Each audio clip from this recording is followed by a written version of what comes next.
We are now going to get to solving equations with multiplication and division. So before, what we just did is we did addition and subtraction. The opposite of addition is subtraction, so that's what you do. Just like before, I want you to show all your steps, and the main reason for that is because we're going to have what's called multi-step equations, and when we get to those, it's going to be helpful to do all the steps because you can skip one very easily. So let's look at this. X fraction bar 3. What does the fraction bar mean again? Oh, that is multiplication. So we're going to multiply, or it's division. So the opposite of division is multiplication. So you divide, or you multiply this side by 3 and this side by 3. Because if you actually do it, if it's 3 times x over 3, it's like 3 over 1, which is 3x over 3, which is just x. So we're left with an x equaling 27. Okay, we have another fraction bar. Fraction bar means division. Opposite division is multiplication. So you're going to multiply this side by 11, multiply this side by 11. So k is going to equal 55. Now we go on. You can try these two on your own, or you can just follow along. So multiply by 6 because it's the bottom part. So m equals 42.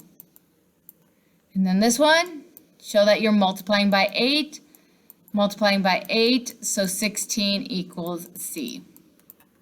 Now, solving equations with division. Okay, so now it's the division property of an inequality. So let's look. 6, remember, when you have 6y, it is the same as saying 6 times y. So the opposite of multiplication is division. So we're going to divide by 6, divide by 6. So y equals 4. Okay, we look at number 6. Well, your variable is on the right side, and there's an f, so we're going to divide by 2, and 15 equals f.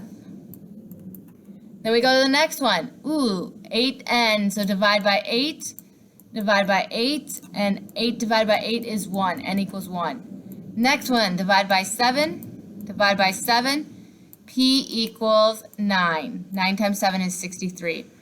Okay, now there's mixed division and multiplication, and then there's these problems. So I want you to try those two on the bottom, and then the other page, I'm going to do them silently while you do it, and you can see if you got it right, okay? So go ahead, pause it, and see if you can do it. And remember, show your steps. Show that you're actually dividing or you're doing what you're doing, because later on, you're going to have to, it's going to make it a lot easier for you later on. So keep going and see if you can get the rest of them, and then check and make sure you did them right. This is where your times table is going to come into play, like knowing how to multiply different things, okay?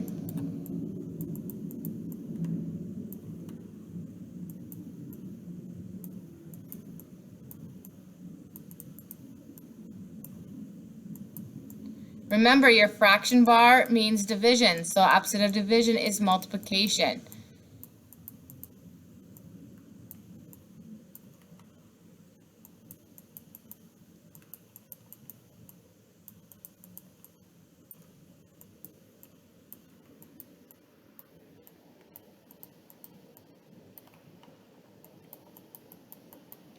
I will not accept it unless you're showing all your work on these, because I want you to show that you can actually do it this way and not just write down the answer, because I want to see the steps that you're taking.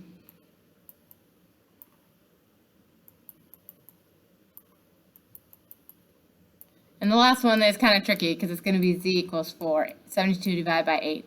Okay, write a division equation that has a solution of 8. Ooh, so we have to think, how would we make it so that the solution is 8? Well, if I wanted, it could be y divided by 2, that's division, equals 4. Or I could say y divided by 4 equals 8. Both work, okay? Now, the next one says when solving equations algebraically, they came up with different solutions, these two people. Who is correct? So let's look and see. Y divided by 2. So division is multiplication, so you need to multiply both sides by 2. Oh, so it'd have to be Megan, because look at her. She multiplied both sides by 2 and got 8, and then that's it for that one.